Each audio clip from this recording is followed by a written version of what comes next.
आज हम बात करते हैं कि ये अनुग्रह क्या है। अनुग्रह बहुत बड़ा सा शब्द लगता है, लेकिन इसको समझने के लिए मैं आपको एक छोटी सी कहानी बताता हूँ। मैं एक पार्क में से गुजर रहा था, वहाँ पर एक छोटा लड़का था, 5-6 साल का होगा, अपनी माँ के साथ खेल रहा था। उसके हाथ में एक छड़ी सी कोई चीज़ थी। वो आता, अपनी माँ को ज़ोर से मारता और फिर दूर चला जाता।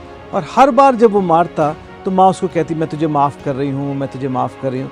अब ये जो माँ उसको माफ़ कर रही है, ये क्या है? क्या वो खुद को बहुत नियंत्रण में रख रही है, सेल्फ कंट्रोल दिखा रही है, या वो उसको बहुत काइंडनेस, बहुत भलाई दिखा रही है, या उसको अनुग्रह दिखा रही है? अगर हम तीनों में फ़र्क समझना चाहेंगे तो हम अनुग्रह को समझ पाएंगे। परमेश्वर का वचन प्रेरितों 15:11 में कहता है, हाँ, हमारा ये तो निश्चय है कि जिस प्रकार से वे प्रभु यीशु के अनुग्रह से उद्धार पाएंगे, उसी प्रकार से हम भी पाएंगे। तो मैं आपको उस छोटे बच्चे की कहानी बता रहा था। कई बार हम भी उस छोटे बच्चे के समान हैं। ना सिर्फ हमें क्षमा चाहिए, लेकिन हमें एक ताकत चाहिए कि हमारे जीवन को, हमारे व्यवहार को बदल दे। और वो ताकत, वो सामर्थ्य प्रभु यीशु मसीह देते हैं हमारे जीवन को, ना सिर्फ हमारे पापों को माफ़ करने के लिए, लेकिन हमारे जीवन को बदलने के लिए। और उसको हम कहते हैं अनुग्रह। ये जो परमेश्वर का अनुग्रह है, ये वो है जिसमें हम परमेश्वर के प्रेम को पाते हैं और हम दूसरे लोगों से प्रेम कर पाते हैं।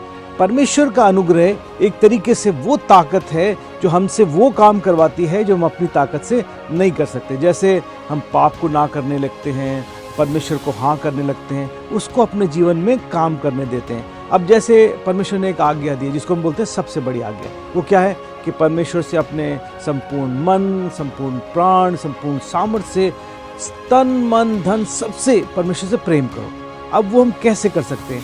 हम तब कर सकते हैं जब परमेश्वर की सामर्थ्य, उसका अनुग्रह हमें मिलता है कि हम उससे इस प्रकार से प्रेम कर सकें। जब हम परमेश्वर के पास में आते हैं अपनी आवश्यकता के समय में, उससे बोलते हैं हमें आपके अनुग्रह की ज़रूरत है, तो उससे बहुत खुशी होती है हमें अपना प्रेम बांटने के लिए और अपना अनुग्रह बांटने के लिए। क्योंकि परमेश्वर का वचन कहता है कि हम सब, जो हमारा उद्धार हुआ, हमें वो अनुग्रह मिला जिसको हम पाने के योग्य नहीं थे।